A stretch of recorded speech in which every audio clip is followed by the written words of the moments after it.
All right, well, I got everything put back together as best I could, and I don't know what's going on here.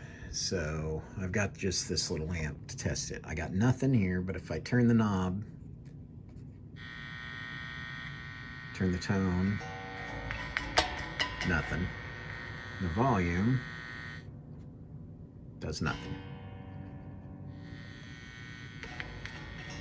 But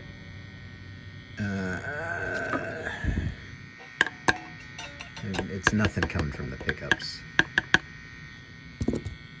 no matter what I do.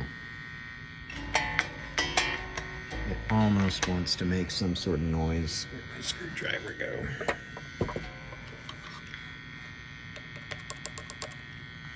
So I don't know if the pickups themselves are bad, which could be.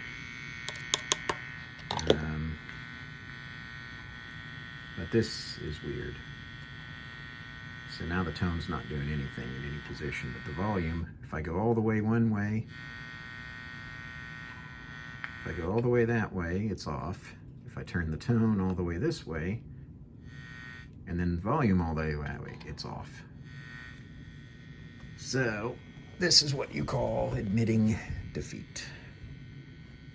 I gotta get somebody that actually knows something to finish this. So much for that.